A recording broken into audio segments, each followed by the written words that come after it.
un second chantier va s'ouvrir à l'automne 2025, prévu pour durer 3 ans. Il s'agit du réaménagement des abords de la cathédrale. Bonjour Basmetz. Bonjour. Vous êtes architecte de paysage, fondateur du bureau Basmetz, professeur d'architecture à l'université d'Harvard. Avec les agences Grao et Neuville-Gaillet, vous avez remporté le concours international organisé en 2021 par la mairie de Paris pour réaménager le site de Notre-Dame, dont les détails ont été dévoilés mardi. Alors merci beaucoup d'être venu nous en parler. Votre projet pourrait presque tenir en un mot l'arbre, des arbres partout, tout autour de la cathédrale, comme une ceinture végétale. Pourquoi ? Pour la beauté, pour la fraîcheur, pour s'isoler, créer un îlot sur l'île ? On a essayé de repenser les figures paysagères urbaines autour de la cathédrale pour les rendre plus résilients par rapport au changement climatique. On s'est posé la question comment apporter plus d'ombre, plus d'évapotranspiration, comment laisser passer le vent de la Seine, comment créer une température ressentie agréable même quand il fait très chaud, avec une lame d'eau par exemple. Et on a vraiment travaillé sur tous les paramètres qui décident le ressenti de l'homme autour de cette cathédrale. Et donc, il y a comme une espèce de clairière autour de la cathédrale avec des arbres. Comment procède-t-on techniquement pour planter en ville ? On imagine que le sous-sol est encombré. Pourtant, il faut de la terre, il faut de l'eau. Quelles espèces allez-vous planter ? Alors, par exemple, il y a le parking souterrain qui sera transformé en centre d'accueil. Au-dessus, on peut créer un sol dans lequel on peut planter des arbres.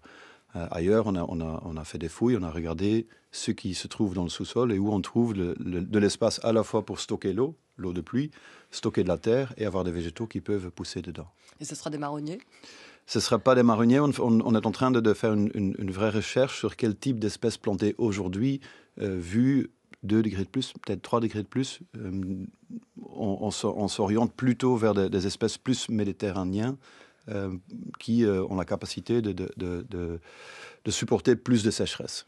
Vous l'avez dit, vous allez aussi investir le sous-sol dans cette même logique d'adaptation aux transformations climatiques. Donc il y a la crypte archéologique sous le parvis qui restera la crypte archéologique. Le parking va être transformé. Basmetz, qu'est-ce que vous allez y faire ? Avec les architectes Grau, on a imaginé d'enlever la dalle intermédiaire du parking pour avoir une hauteur sous plafond de 4 mètres et d'avoir un véritable centre d'accueil par lequel on va avoir un nouvel accès à la crypte archéologique et aussi une ouverture sur la Seine. Oui, côté sud, vers la rive gauche. Vous allez percer en fait les grands contreforts, ces grands murs en bas de Notre-Dame pour aller chercher la lumière. Il n'y aura pas de boutique, je crois. Absolument pas. L'autre grand changement qu'apporte votre projet Basmetz, c'est le développement, et ça c'est vraiment nouveau, de la partie orientale de la cathédrale, donc derrière le chevet, vers la pointe de l'île de la Cité, en face de l'île Saint-Louis. Il n'y aura plus de voitures, mais un parc aussi vaste que le parvis. Quel est l'objectif ? Faire revenir les Parisiens ? Faire venir les Parisiens et aussi enlever la coupure du quai de l'Archevêché qui aujourd'hui coupe l'île presque en deux. La pointe est vraiment isolée des restes de l'île. On va enlever le stationnement, on va pouvoir planter des arbres. La rue sera pacifiée, les taxis, les bus pourront passer. Mais dès qu'on traverse le pont, à la fois venant de la rive gauche ou venant de l'île Saint-Louis, on va sentir qu'on est dans un parc. Et à cela s'ajoute le fait qu'on va pouvoir faire le tour de l'île. En fait, on va pouvoir longer la Seine à tout moment en repensant justement les clôtures autour du square Jean 23. Oui, ça c'est un point important parce qu'évidemment la dimension patrimoniale du site est majeure. Il y a eu 2 inquiétudes importantes qui s'étaient exprimées durant les phases de concertation. La première liée donc à ce square Jean 23 sur le flanc sud de Notre-Dame. Donc là on est face à la rive gauche et à la montagne Sainte-Geneviève. Autrefois s'y élevait le palais de l'archevêché et sur cet emplacement le préfet Rambuteau en 1848 crée l'un des premiers jardins publics parisiens. Donc est-ce que vous pouvez nous rassurer sur la conservation de cet ensemble historique ? Absolument, le square Jean 23 sera restauré parce qu'aujourd'hui c'est la base vie du chantier de la cathédrale. On va conserver les clôtures existantes, on va juste les modifier. Aujourd'hui, il se termine sur le mur du quai qui ne permet pas le passage le long de la Seine.